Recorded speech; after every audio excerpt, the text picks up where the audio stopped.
This summer, meet the magical mermaid at VGP Marine Kingdom from April 12th to May 31st. Hello and welcome to Culture Vibes, the Federal special program in which we talk to writers and artists about their work. The history of India's freedom movement is replete with the accounts of powerful leaders like Mahatma Gandhi, Jawaharlal Nehru, Sardar Patel, B.R. Ambedkar, and many others. But what about the ordinary people who were also part of the struggle for independence? TCA Raghavan's fourth book tells the story of India's freedom struggle through the friendship between five such people who have been reduced to be the footnotes in history books. They include veteran freedom fighter Asaf Ali and his wife Aruna Ali, Sarojini Naidu, Syud Hossain, and Syed Mahmud. Titled Circles of Freedom, Friendship, Love and Loyalty in the Indian National Struggle, it has recently been published by Juggernaut. Mr. Raghavan has been India's High Commissioner to Singapore and to Pakistan. He was also the Director General of the Indian Council of World Affairs in New Delhi from 2018 to 2021. Mr. Raghavan, welcome to this episode of The Federal. Thank you so much for joining us. Thank you for inviting me. Okay, so just to begin this in earnest, you write in the introduction that the soundtrack of India's freedom struggle was monopolized by the likes of Gandhi, Nehru, and Patel, and leaders like Asaf and Syud were inevitably invisibilized in the dazzle, a mere note in the grand orchestration of human aspiration, as Asaf Ali himself put it. So, do you see this book as an attempt to redress the historical anomaly and give these figures a voice and an agency?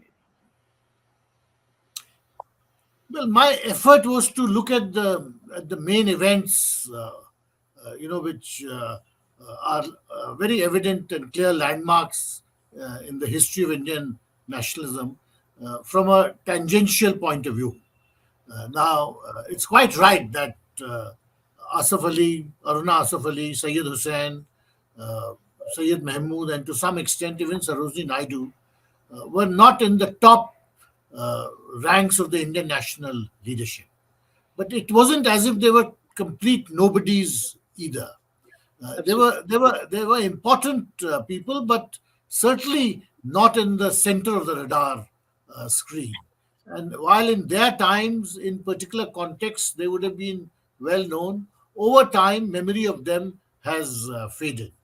But my interest really was to look at the main events from a slightly tangential perspective. And in that sense, this loose grouping of friends was something which fascinated me.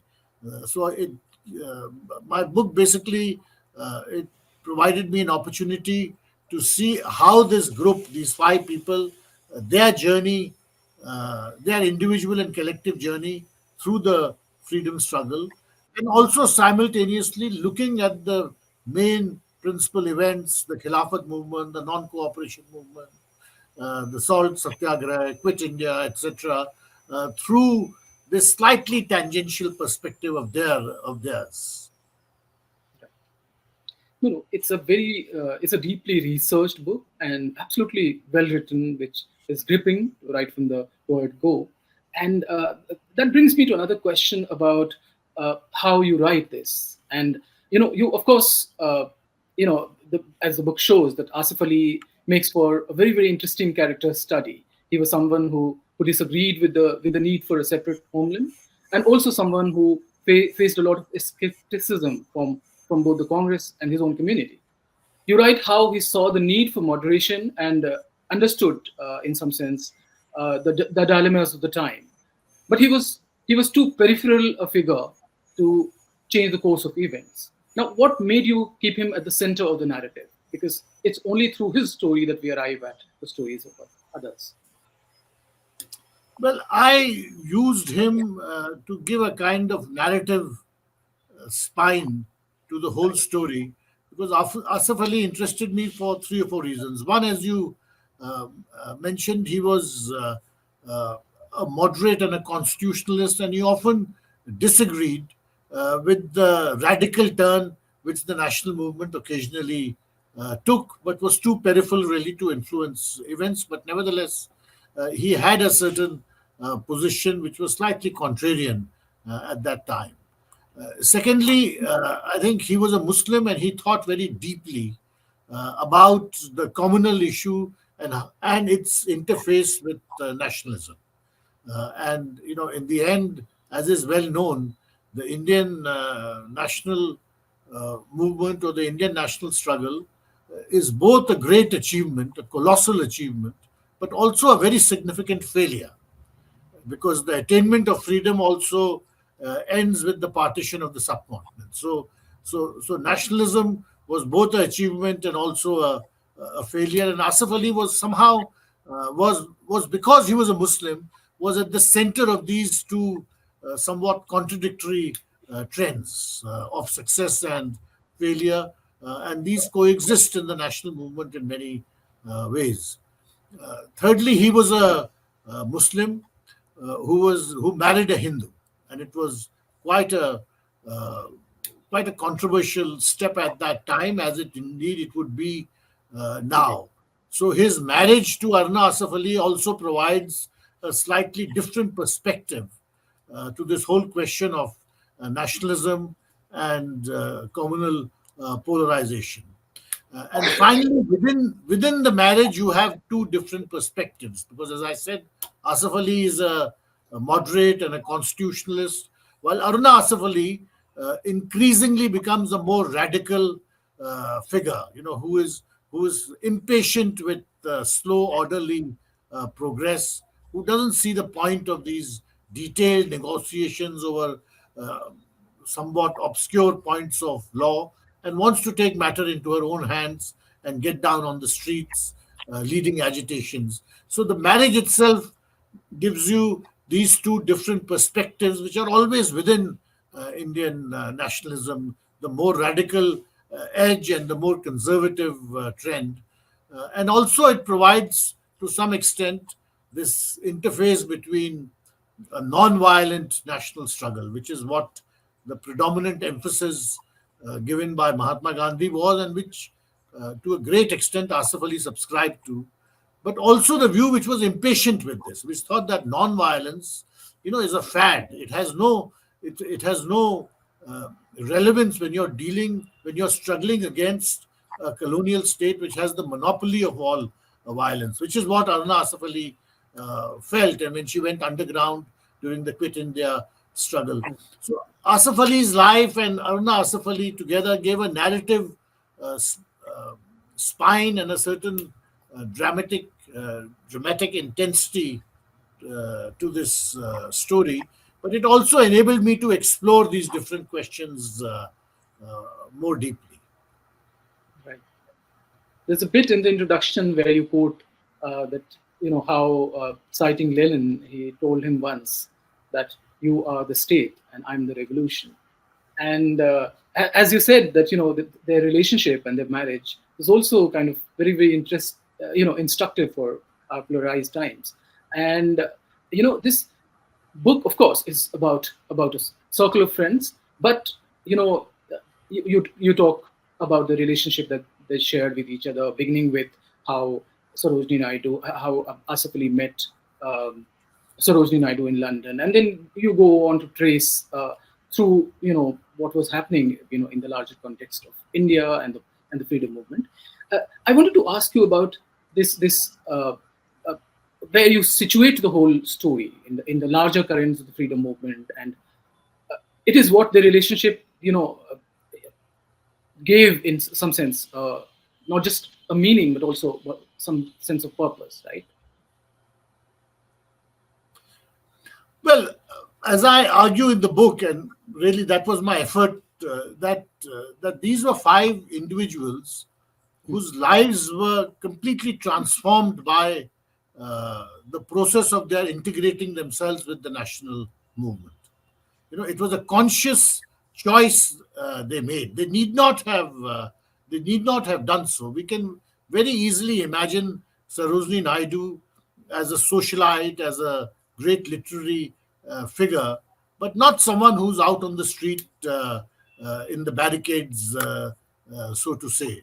So her life was transformed by Indian nationalism, and her influence, to my mind, had a great impact on Asaf Ali, Syed Hossain, and Syed Mahmud, because they were clearly fascinated, infatuated, in many ways, really under her spell at a formative period of their lives, and that also brought them into the idea of leading a life in a nationalist struggle.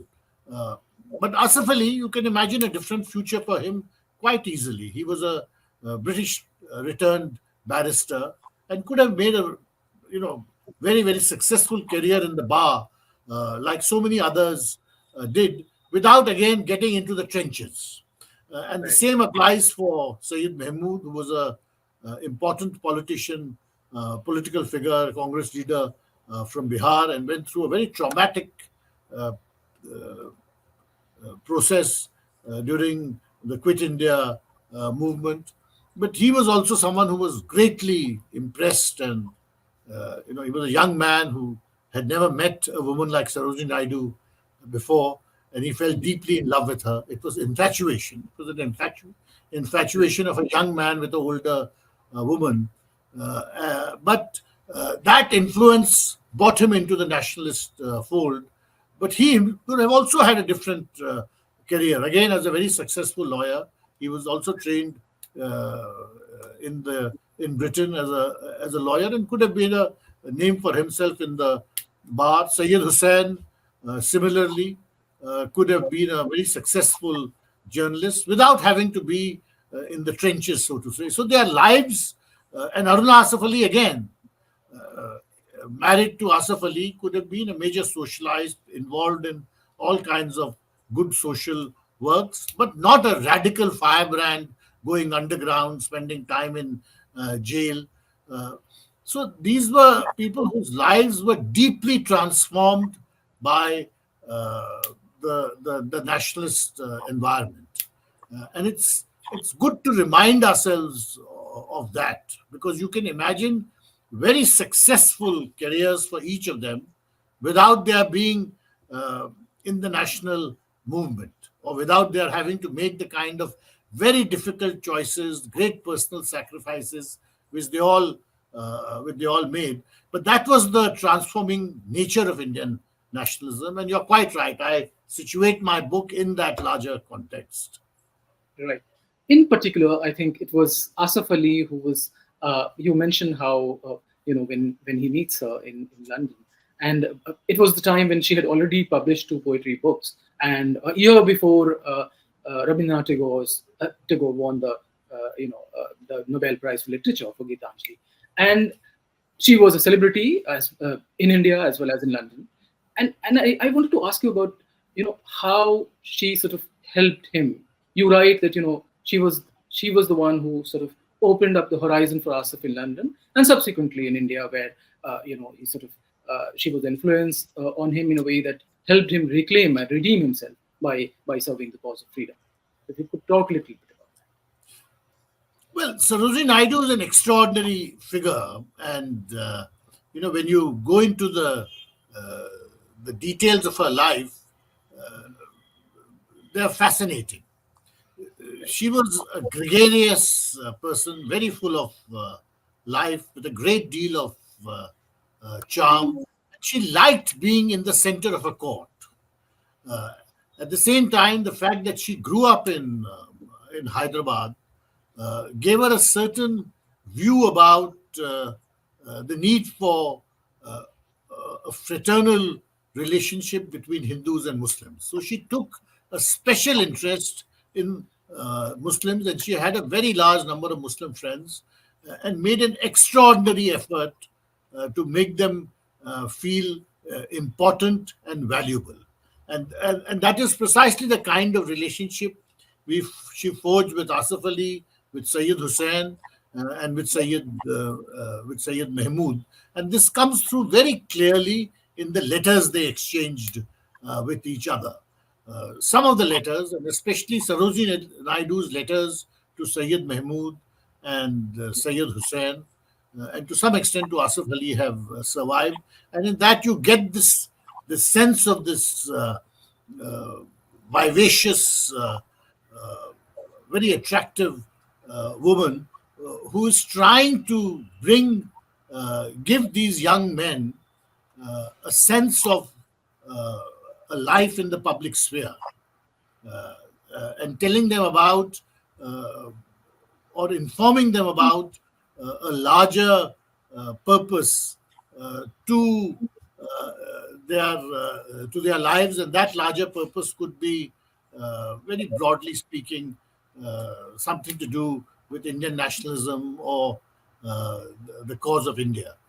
Now, in our own times, we have become cynical about uh, sentiments like this, but it's very much something which was very much there, very tangible, very quantifiable in the 19 second decade of the first and second decade of the 20th century.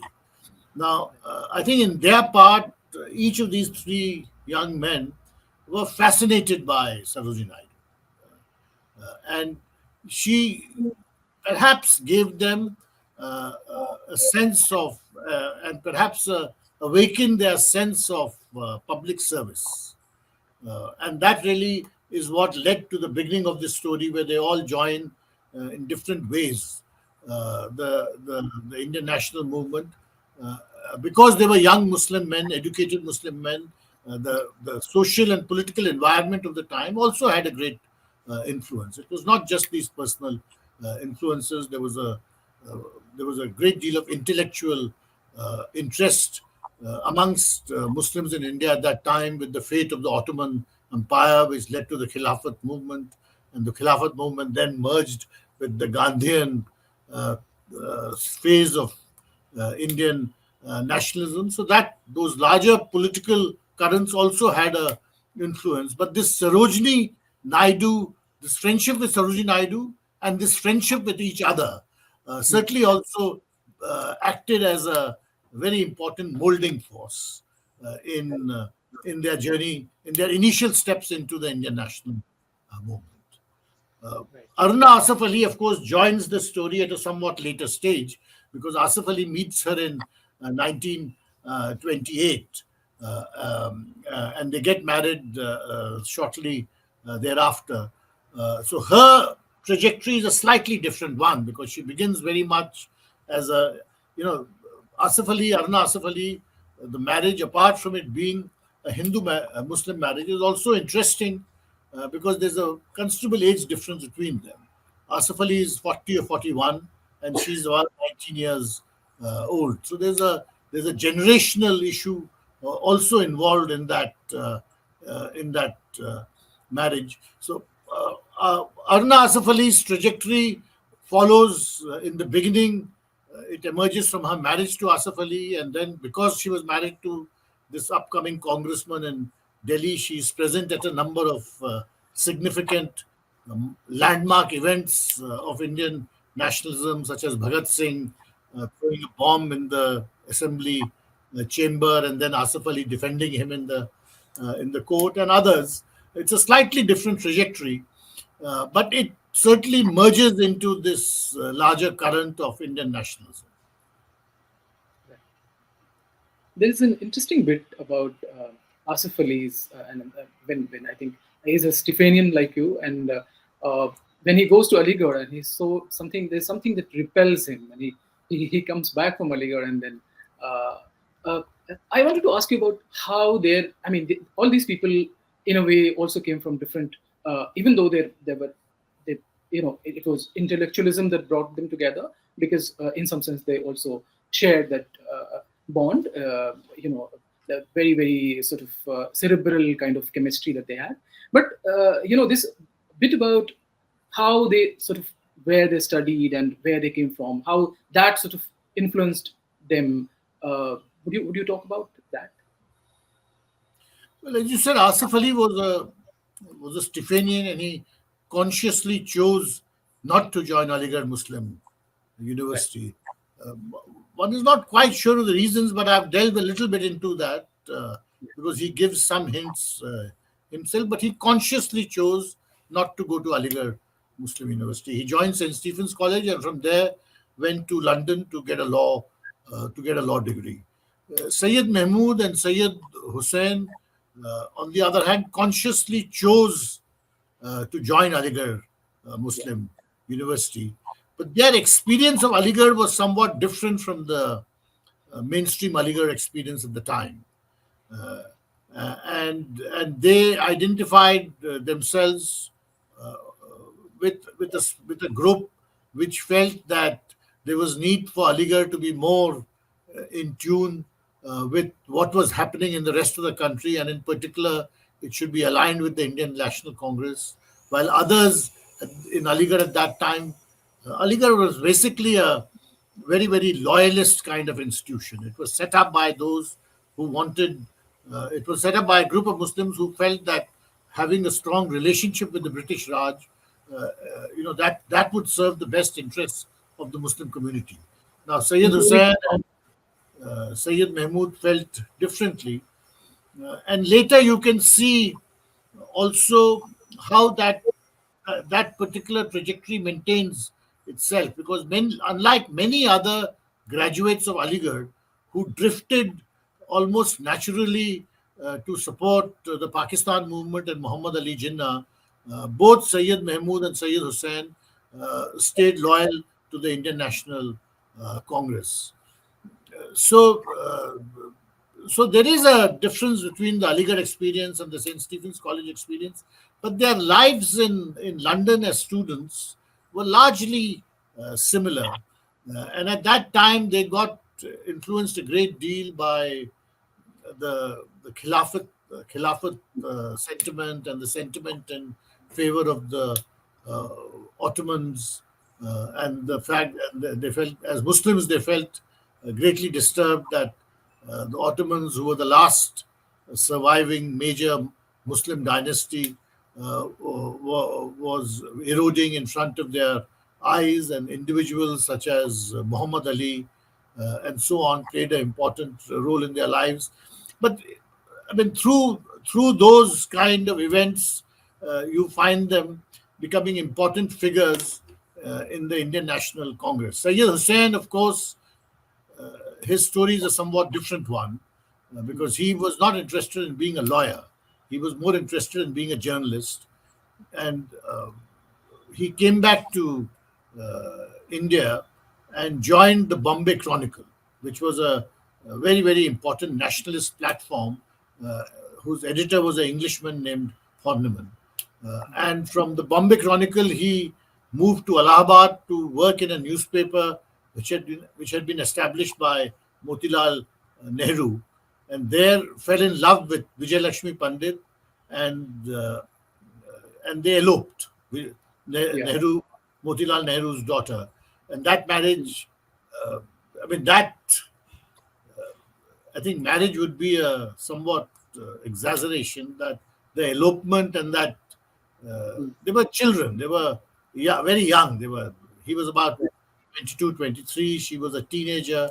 I think that relationship was put to an end by the joint efforts of Motilal Nehru and Mahatma Gandhi, and Syed Hussain found himself packed off to the United States, where he was a kind of informal representative of the Indian National Congress, and he spent the next 25 years in the United States, really cut off from what is happening in India, and he rejoins the narrative around 1945, 1946. So it's a different story, but it sheds a great deal of light, on the different personalities of the time, and also on the major issues.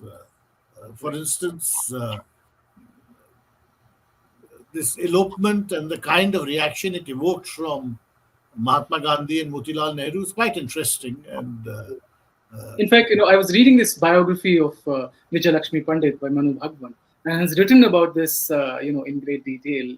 Very interesting episode, but and it's a beautiful biography. It's a labor of love, very well researched. So then another question, Mr. Raghavan, about this. You mentioned Khilafat movement, and the feelings that, of course, that developed after the Khilafat movement, and that you write in the book came as an anticlimax, that strained relationship between Hindus and Muslims. And I was just curious to know that, how did these, I mean, of course, it would have impacted them in different ways, but particularly these three people, Asaf Ali, Syud Hossain, and Syed Mahmud, did they, how did they respond to this communal diatribe immediately before the partition? And of course, the bloodshed in its wake, and you have, of course, written about it, but if you could talk about a little bit about this as well. I think Also, the fact that they were isolated in different ways, right? for Asaf Ali and to some extent for Syed Mahmud, the high point of Hindu-Muslim unity came about during 1919, 1920, 1921, when the Congress led by Mahatma Gandhi, came out in full support of the Khilafat movement. And then in Delhi at that time and elsewhere also, you had these very, very transformative scenes whereby Hindus would be invited to major mosques to address Friday congregations and vice versa, and so on. But this was followed very quickly thereafter by a rapid deterioration in intercommunal relations, with major rioting in different parts of the country. It began in Kerala with the Moplas, but it spread very quickly. And one doesn't know whether it spread because of the Mopla factor or it spread because of other local issues, but virtually at the same time in different parts of the country, you had a rapid deterioration in the communal situation. I think for that overall experience, and some of the time these people were in jail. So Asaf Ali, for instance, is jailed at the height of the non-cooperation movement and the Khilafat struggle. And by the time he comes out of jail 2 or 3 years later, and similarly with Asif, with Syed Mahmud, he finds that the communal situation has changed beyond recognition. When they went into jail, everyone took Hindu-Muslim unity as a given. And when they came out, that unity did not exist. And in fact, communal relations had been deeply polarized. I think it had a major impact in their thinking, and it made all of them very cautious about mass agitations. So much so that in the 30s, when Mahatma Gandhi is pondering over the next steps and whether to launch a civil disobedience movement or not, many of the prominent Muslims at the time cautioned him against it. They said that it's too risky. When you embark on mass agitations, you will find that they will end in communal polarization and it will have a very negative blowback. So they cautioned him a great deal. And then this question arose in general terms that what should be the approach of the national movement to the communal question. Because one point of view was that, and this was a point of view very sincerely held by people like Jawaharlal Nehru, Mahatma Gandhi, Sardar Patel, and others, and they had consolidated or crystallized, this view had crystallized in their thinking by the early 1930s, that the British will not allow Indian nationalism to proceed unchecked and will always use the communal card to weaken it. So if you try to hold up the national struggle on the ground that we first have to build up a platform of Hindu-Muslim unity, you will have to wait a very long time. It won't happen easily. The other view, which was articulated by one of the principal, someone who was a mentor to Asaf Ali, Dr. Ansari, and also by other Muslim leaders at the time, not all of them, but many of them, was that the most important thing was to preserve Hindu-Muslim unity. And no matter what the cost, Hindu-Muslim unity had to be maintained at all costs, and other things we should follow from that. which is why Dr. Ansari cautioned Mahatma Gandhi that don't launch the civil disobedience movement now. In 1940, 41, 42, especially in 1942, Maulana Azad and Asaf Ali and other Muslims cautioned the Congress leadership that don't launch the Quit India movement or don't launch a major agitation against the British. Now it will end up strengthening the Muslim League. But at the core of this was this question that what should be the approach of the national movement with regard to the Hindu Muslim question. And this was, and there were different views. There were two principal views very firmly held by both sides. People like many felt, and I've quoted that in great deal in their private correspondence when you had leaders, Hindus and Muslims, discussing these very questions. So, for instance, uh, one view was that if you go along with this approach, the approach which was being suggested by many Muslim leaders, it would mean that the Muslims as a minority had a virtual veto over whatever the majority wanted to do. So there's a very interesting letter, for instance, from K.M. Munshi to Syed Mahmud, which I've quoted in the book. Yes. He says, K.M. Munshi says the problem, and he says this to Syed Mahmud, the problem is that you want to make a minority into a statutory majority by giving it a veto over what should be done or not done, and this is not acceptable. The other view was that, look, unless you keep Hindus and Muslims together, in the end your movement will not be a success. Now these are two views, which are equally valid. You can argue both sides of the coin quite convincingly forever. But the problem was that how to strike a balance between these two equally valid principles, and that was the dilemma which nationalist Muslims like Asaf Ali, Syed Mahmud, Dr. Ansari, and later Maulana Azad really faced, and realized that they were not in a position to to make an impact on the final decisions which the Indian National Congress and the national leadership was making. So that for them was a certain tragic element which was built into the great nationalist struggles of the time. Sarojini Naidu's figure is interesting because she saw this dilemma very clearly, and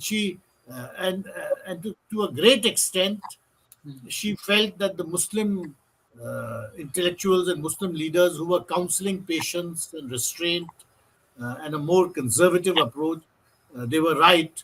But at the same time, she saw that there was an overwhelming nationalist push, and you could not, Mahatma Gandhi could not hold it back, could not keep it in check. If he didn't lead it, he would be swept away by the sheer force of Indian nationalism. So that really is the kind of debate which took place in 1940, 1941, 1942. Aruna Asaf Ali, of course, had a separate view.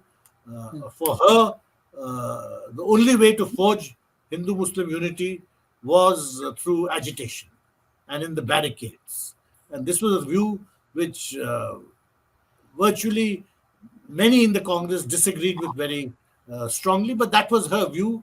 And to a great extent, it was also the view of those who believed in a more radical alternative and chose a more radical path in 1942 and thereafter, which led to the communists taking quite different postures and so on. Right. So would you say that, had these three particularly, if they were not Muslims, perhaps their career trajectories would have been different in a free India? It's difficult to say. This was a question which I'm sure was discussed a great deal because you do get a sense occasionally of people feeling that someone like Asaf Ali or someone like Syed Mahmud had reached the upper echelons of the Congress. Not the top levels, but certainly the upper echelons. They were both members of the Congress Working Committee, its topmost decision making body. They were members of the All India Congress Committee also. There was a feeling amongst many that this was a kind of Muslim appeasement. And because the Congress needed to have Muslims in its top ranks, someone like Asaf Ali or someone like Syed Mahmud were useful tokens. So there was the tokenism view all the time, and later the Congress Muslim League would say that these people are Sarkari Muslims. They are only there to act as window dressing. On one occasion, Muhammad Ali Jinnah refused to shake hands with Maulana Azad, that you're nothing but a Sarkari Muslim. Why should I waste my time with you? You're just tokenism. Similarly, when Asaf Ali was member of the Central Assembly, and Jinnah would have these receptions where he would call all members, but he never called Asaf Ali because he said, although they had been very good friends when Asaf Ali was a student in London, and Jinnah had been a source of very good advice to him from time to time, but nevertheless, Jinnah said that no, you're just window dressing. You're there in the Congress. You're there to dress the Congress window. Why should I engage with you? So there is a view that they became relatively important only because they were Muslims, and if they had been Hindus, their trajectories would have been different. I don't think that is an entirely convincing view because the fact is as I said, neither Asaf Ali nor Syed Mahmud, they were very qualified barristers. They gave up very good careers in the bar to join the Congress and to lead its principal struggles. They spent many years in jail, so they certainly had a major role to play. But this debate was always there that if they had been Muslim Hindus, would their trajectories have been different? I think Indian nationalism, had a profound impact on a whole generation, where people gave up what would have been the right career choices. Joining the civil services, joining corporate entities, joining banks, joining the army, becoming lawyers. I think they consciously took a decision not to make the comfortable career choices, but to lead a more disorderly life in Indian nationalism. And they were both Hindus and Muslims who were in it. It is true that from the 1930s, more and more Muslims intellectuals gravitated towards the Muslim League, away from the Indian National Congress. But not all did, and certainly these individuals consciously decided not to do so. Right. The stories, Mr. Raghavan, also reveal that the life of the mind that each of them was invested in. Would you say that that intellectual quality of leadership is amiss today? That really, or perhaps has ceased to matter in today's politics? Well, one cannot compare, events of 75 years Absolutely. earlier and with our current situation, because the overall context is different. At that time, people were conscious of the fact that they were at a crossroads of history, and they made choices accordingly. I don't think in today's context people feel they are at a crossroads and that choices have to be made vis-a-vis the principal narratives or the defining narratives. I think today's world is a more tactical. There's a more tactical play involved in most decisions.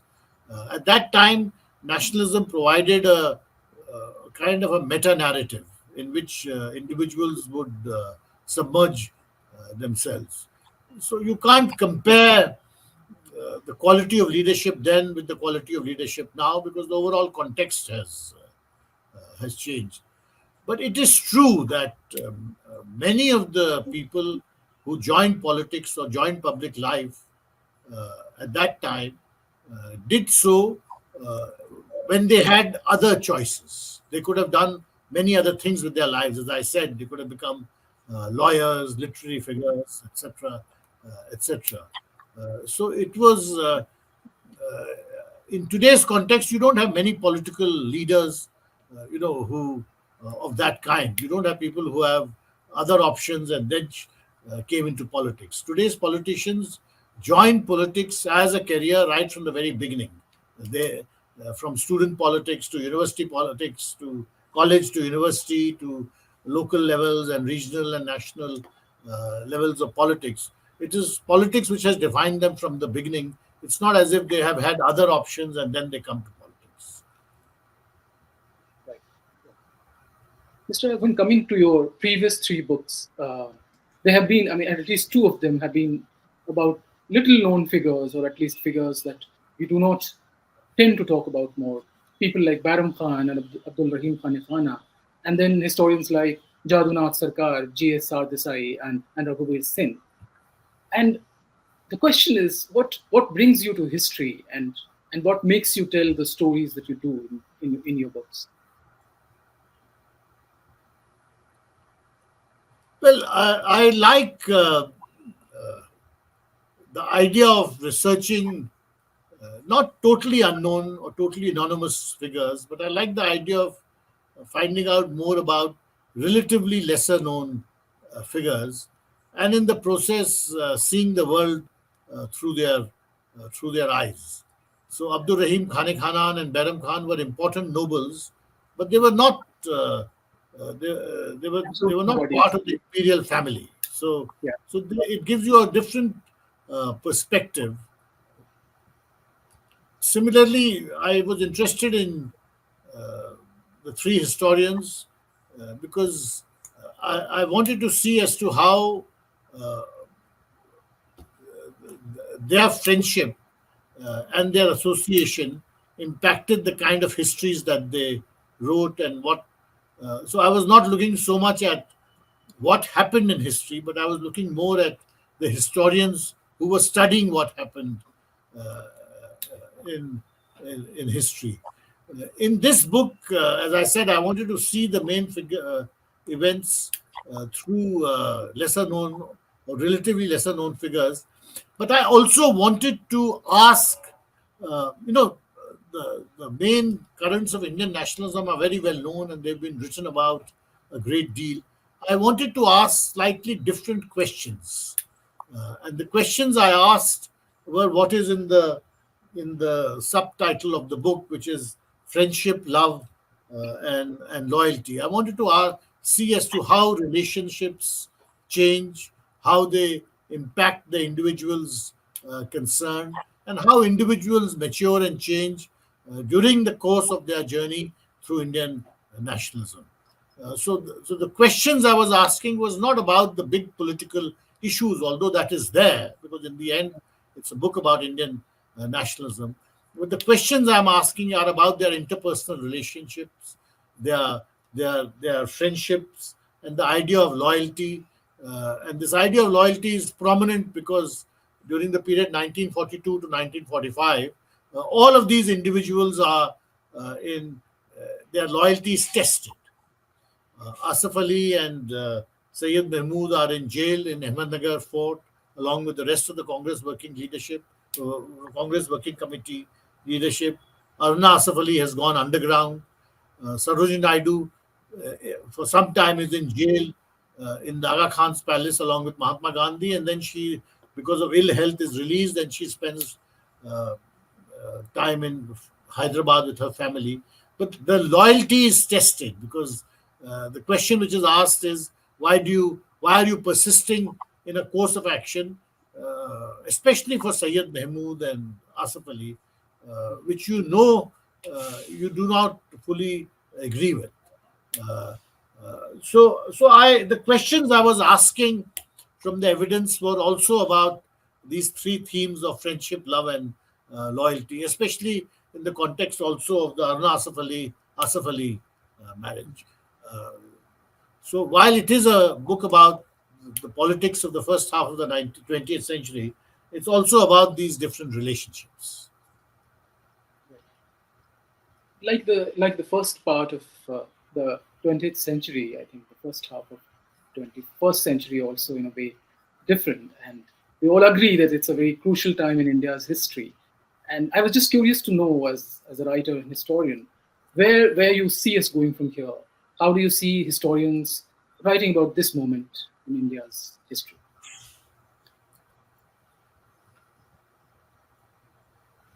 Well, in my view, we have to be slightly distanced from actual events to be able to write about it. In my book on Pakistan, for instance, I it's a history of the it's called The People Next Door, the curious history of India's relations with Pakistan.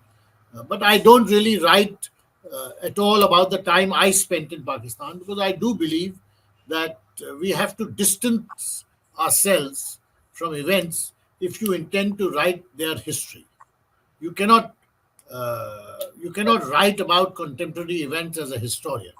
That is a task which journalists or other writers have to do. You cannot do so as a historian or by adopting a historical approach. I think events have to incubate. You have to let a certain time pass before you can take, you can write about them with any extent of objectivity. I think we are too close to what is happening to be able to decipher longer term trends.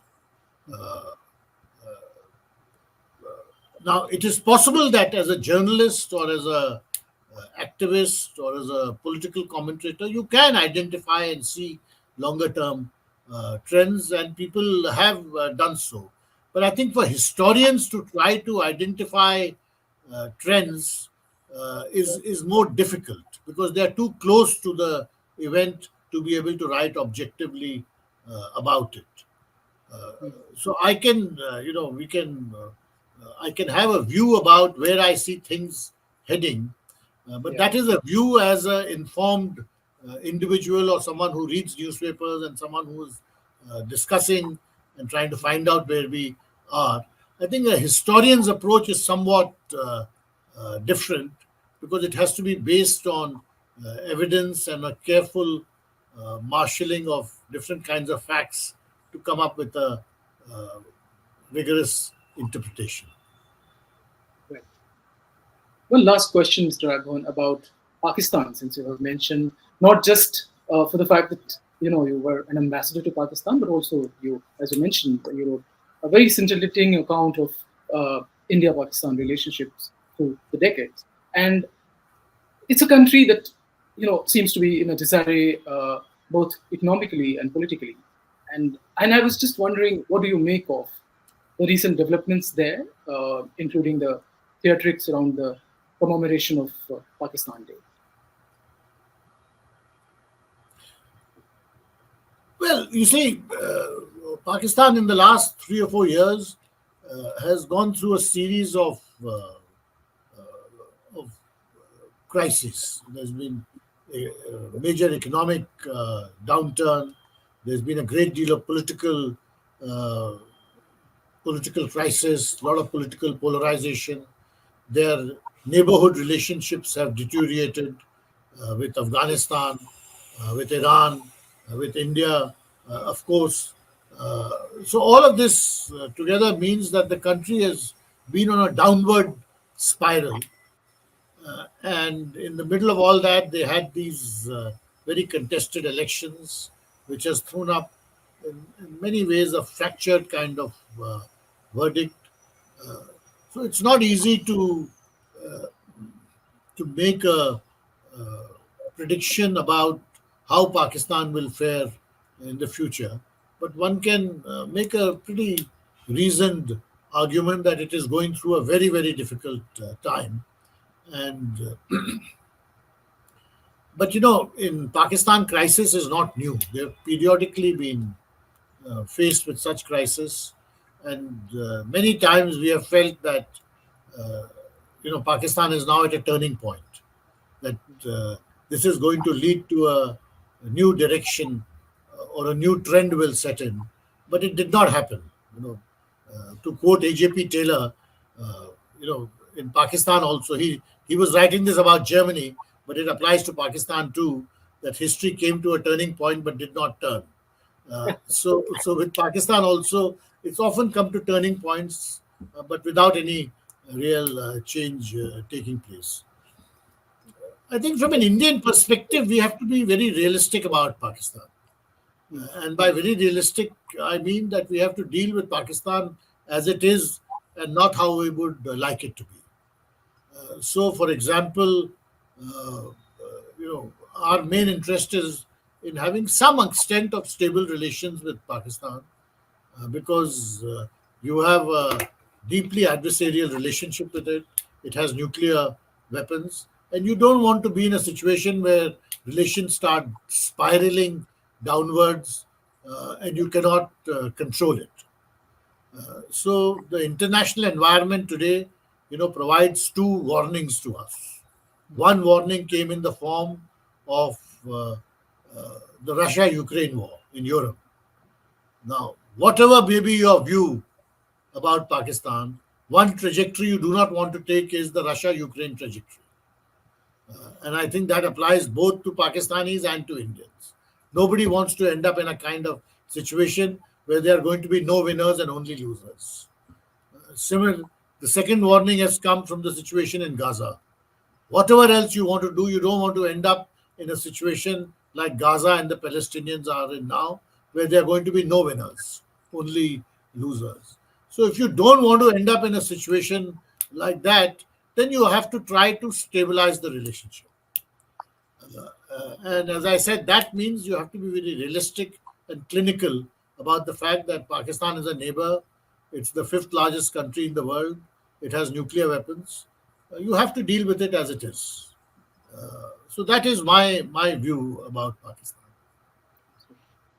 On that note, Mr. Raghavan, thank you so much for talking to us. It was really a pleasure talking about the book and diving deep into the friendship of these five people. This summer, meet the magical mermaid at VGP Marine Kingdom from April 12th to May 31st.